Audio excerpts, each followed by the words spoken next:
नमस्कार दोस्तों, स्वागत है हमारे चैनल स्टडी मटेरियल में। दोस्तों हम बात करेंगे जूनियर एडिट परीक्षा को लेकर, उसकी लेटेस्ट न्यूज़ को लेकर, और साथ में हम बात करने वाले हैं उसकी होने वाली सीटों की संख्या में जो बदलाव होने वाला है उसको लेकर हम बात करेंगे आज वीडियो में। और साथ में हम कितनी सीटों की संख्या होने वाली है और साथ में आपका गुणांक पर भी क्या फ़र्क पड़ने वाला है, सारी बातें इस वीडियो के माध्यम से की जाएगी।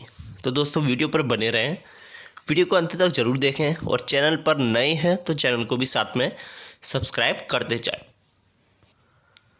दोस्तों कल शाम को मैंने वीडियो एक अपलोड की थी, उसमें मैंने बताया था कि इसमें कट ऑफ को लेकर कि इसमें विषयवार कट ऑफ न जाकर दोस्तों कंबाइंड कट ऑफ जाने वाली है। ये मैंने आपको बताया था उस लास्ट वीडियो में। ठीक है, अब मैं आपको बताने वाला हूँ कि इसकी जो सीटों की संख्या में कितना बदलाव होने वाला है। ठीक है, तो दोस्तों इसमें सुनने में आ रहा है कि आपकी अब 6000 सीटें और बढ़ने वाली हैं।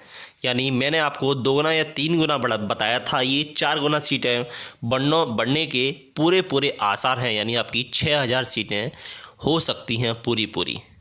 अगर आपकी 6000 सीटें हो जाती हैं तो दोस्तों इससे अच्छा फ़ायदा क्या होगा, फ़ायदा क्या कहते हैं, यानी इससे अच्छा जो भी है गुणांक पर कट ऑफ, गुणांक की जो कट ऑफ है उस पर भी दोस्तों सीधे बहुत असर पड़ने वाला है। उसकी कट ऑफ भी दोस्तों काफ़ी नीचे चली जाएगी अगर 6000 सीटें बढ़ जाती हैं। ठीक है ना, क्योंकि अभी आप बोल रहे थे कि मेरे कितने स्कोर है, तो दोस्तों मेरे मैथ एंड साइंस से 95 है, इसमें कोई छूट नहीं है। ठीक है, तो आपकी सीटों की संख्या बढ़ने की दोस्तों पूरे आसार हैं कि आपकी 6000 सीटें बढ़ सकती हैं। और इसी वजह से ये लेट हो रहा है। मैंने आपको बताया था कि इसमें जो आवंटन हुआ था इसमें सीटों की संख्या को लेकर, अब बढ़ाना ना बढ़ाना ये सरकार के ऊपर है, लेकिन यही सोचकर आवंटन हुआ था कि इसमें सीटों की संख्या बढ़ाई जाए, क्योंकि सीटों की संख्या कम है और कैंडिडेटों की संख्या ज़्यादा है। यही सोच रखकर इसमें सीटों की संख्या बढ़ाने का प्रावधान किया गया था। तो दोस्तों इसी प्रोसेस को ध्यान में रखते हुए अब सीटों की संख्या बढ़ने जा रही है। यही सुनने में आ रहा है कि आपकी सीटों की संख्या जल्द ही बढ़कर मिलने वाली है। ठीक है, अब गुणांक आपका कितना रह जाएगा दोस्तों, अगर आपकी 6000 सीटें बढ़ती हैं, अगर आपकी 6000 सीटें बढ़ती हैं तो दोस्तों आपका गुणांक, जैसे अब आपका गुणांक 75 जाने वाला था, जो गुणांक आपका 75 जाने वाला था वही गुणांक अब आपका 68 जाएगा। इतना फ़र्क पड़ेगा दोस्तों 6000 सीटें बढ़ने का, इतना फ़र्क पड़ेगा दोस्तों सीधे। तो आप बस तैयार रहिए दोस्तों। 8 जनवरी को एक्सपेक्टेड डेट है आपकी मेरिट लिस्ट के आवेदन के लिए।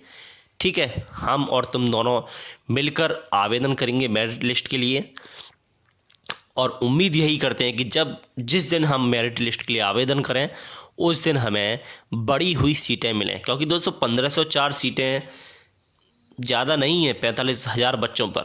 ठीक है ना, 45,000 बच्चे दोस्तों बहुत हैं, इस पर दोस्तों 1504 सीटें ज़्यादा नहीं हैं। ठीक है, और इसमें 45,000 में से भी अगर हम मान लें कि टीजीटी पीजीटी में ज्वाइनिंग ले चुके होंगे बहुत सारे लोग, तो दोस्तों 10,000 मान लीजिए। ठीक है, 35,000 लोग बचे, 35,000 पे कम से कम 6-7 हज़ार सीटें तो होनी चाहिए ना, कट ऑफ के हिसाब से, गुणांक के हिसाब से। वरना अब कल सुनने में आ रहा था कि आपका जो कंबाइंड कट ऑफ लगेगी, यानी सब्जेक्ट वाइज ना लगकर कंबाइंड लगेगी, इसमें भी दोस्तों नुकसान होने वाला था, लेकिन ऐसा कुछ भी नहीं होने वाला।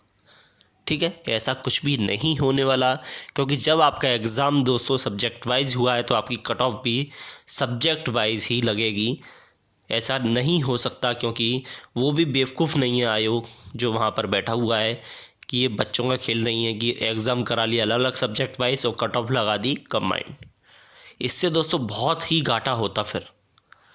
ठीक है, जो लोग उम्मीद करके बैठे हुए थे सब्जेक्ट वाइज वह भूल चुके होते। मैथ एंड साइंस का तो कुछ नहीं होने वाला था, क्योंकि उसका पेपर ही हार्ड आया था, लोगों का गुणांक उसमें कम है। ठीक है, तो आप बस उम्मीद रखिए 6000 के करीब आपको सीटें बढ़कर मिलेंगी, ऐसा मुझे भी उम्मीद है, ऐसा आपको भी मैं उम्मीद दे रहा हूँ। क्योंकि इतनी सीटें बढ़कर मिल जाती हैं तो दोस्तों ज्वाइनिंग के चांस और ज़्यादा हो जाएंगे, यानी चांस और ज़्यादा बढ़ जाएंगे दोस्तों इसमें, क्योंकि गुणांक जिनका कम है।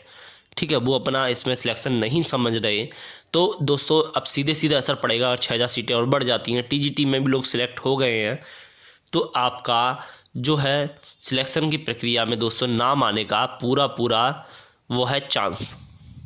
तो बस आप तैयार रहिए, बस इतना बात ध्यान में रखिए, जो होता है अच्छे के लिए होता है। बस इतना बात ध्यान में रखिए दोस्तों, जो होता है अच्छे के लिए होता है।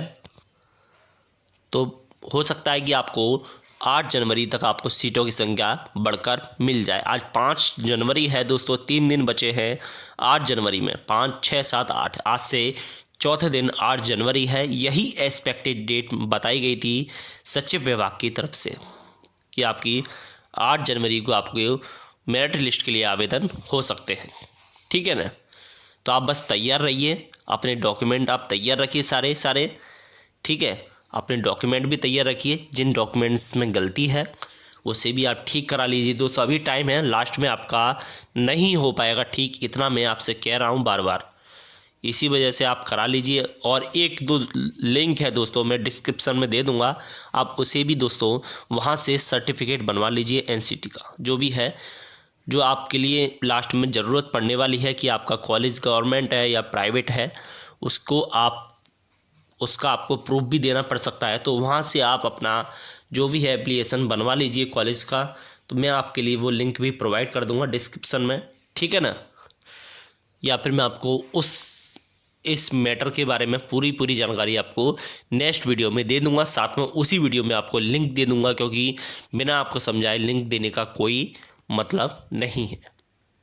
जिन लोगों को समझ में आता है वो लोग तो कर देंगे, लेकिन जिन लोगों को नहीं पता, किसी को तो दोस्तों पता भी नहीं होगा कि ये है क्या चीज़। ठीक है, अभी देखिए जैसे DSSB में है, अभी जो डॉक्यूमेंट वेरिफिकेशन हो रहा है DSSB में, उसमें दोस्तों एक सर्टिफिकेट मांगा कि आपका गवर्नमेंट कॉलेज है या प्राइवेट कॉलेज है। अगर आपने प्राइवेट कॉलेज से बीएड किया है तो दोस्तों आपको प्रूफ देना पड़ेगा अपने कॉलेज का। वही एक तरह से आप प्रूफ समझ लीजिए, वही प्रूफ आपको देना पड़ेगा। ये सर्टिफिकेट होगा, वो आपको सबमिट करना पड़ेगा। तो उसी के लिए मैं बता रहा हूँ आपको, आप पहले से तैयार रखिए। 4-5 दिन में आपका सर्टिफिकेट आ जाता है तो आप उसे बनवा लीजिए। मैं आपके लिए नेक्स्ट वीडियो में बताऊँगा कि क्या है क्या नहीं है, ये किस तरह से आपको अप्लाई करना है, सारी प्रोसेस मैं आपके लिए बताने वाला हूँ। आपको क्या करना है, आप अपने डॉक्यूमेंट संभाल कर रखिए, ठीक है। और वीडियो को आप ध्यान से देखा करिए दोस्तों। और आप ये भी टेंशन न लीजिए, आपकी सब्जेक्ट वाइज ही कट ऑफ लगने वाली है, गुणांक भी आपका कम रहने वाला है। 45,000 में से तो कम से 10,000 आप टीजीटी पीजीटी में मान लीजिए दोस्तों। जितनी सीटों की संख्या थी उसमें से 280% लोग तो ऐसे थे जिन्होंने जूनियर एडिट और टीजीटी दोनों में ही आवेदन किया था। तो आप सीधे मान लीजिए 8,000 के करीब, आपके 10,000 के करीब लोग तो सीधे टीजीटी पीजीटी के लिए निकल चुके हैं यहाँ से, ठीक है। तो अब के लिए जो हो रहा है दोस्तों अच्छा ही हो रहा है। अगर ये टीजीटी पीजीटी से पहले सिलेक्शन प्रक्रिया पूरी हो जाती तो आपके लिए दोस्तों और ज़्यादा नुकसान होता। जिन लोगों का नंबर अब आने वाला है उनका भी नंबर नहीं आता। तो आप बस वेट कीजिए, आपकी प्रोसेस जो है दोस्तों इलेक्शन से पहले आपकी पूरी हो जाएगी। बस इतना आप दिमाग में रखिए कि आपकी सिलेक्शन की जो प्रक्रिया है वो आपकी इलेक्शन से पहले पूरी हो जाएगी। जिन लोगों का सिलेक्शन होने वाला होगा उनको सिलेक्शन ज़रूर मिलेगा, उनका सिलेक्शन कहीं भी नहीं जाएगा। जो ये लेट हो रहा है वो सीटों की संख्या को लेकर लेट हो रहा है, ठीक है। और आपको क्या पता, आपको 20 सीटों की संख्या बढ़कर मिल जाए तो इसमें किसका फ़ायदा होगा, हमारा या सरकार का? हमारा ही फ़ायदा होगा ना। अगर हमारा गुणांक कम है, जैसे मेरा गुणांक कम है, ठीक है, मैं भी उम्मीद कर रहा हूँ कि सीटों की संख्या बढ़कर मिल जाए, तो इसमें हमारा ही फ़ायदा होने वाला है, सरकार का नहीं। सरकार का फ़ायदा अलग स्तर से होगा, लेकिन हमारा फ़ायदा होगा। हमें सिर्फ एक ज्वाइनिंग चाहिए, हमें सरकार से कोई मतलब नहीं है ना।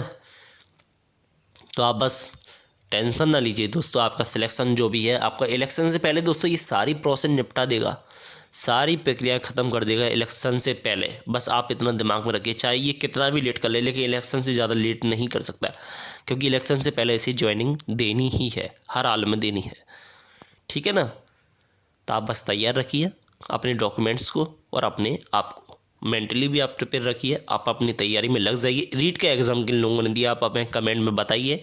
और साथ में DSSS का भी एग्ज़ाम किसने दिया वो भी आप हमें कमेंट में बताइए। और वीडियो अच्छी लगी हो तो दोस्तों इसे लाइक और शेयर साथ में ज़रूर करें। चैनल पर अगर आप नए हैं, चैनल को सब्सक्राइब नहीं किया है तो चैनल को भी साथ में सब्सक्राइब कर लें और बेल आइकन को जो बटन दे रखा है उसे भी क्लिक कर दें, जिससे हमारी आगे आने वाली वीडियो का नोटिफिकेशन आपको सबसे पहले प्राप्त हो जाए। तो दोस्तों आज की वीडियो में बस इतना ही। आज के लिए धन्यवाद। जय हिंद।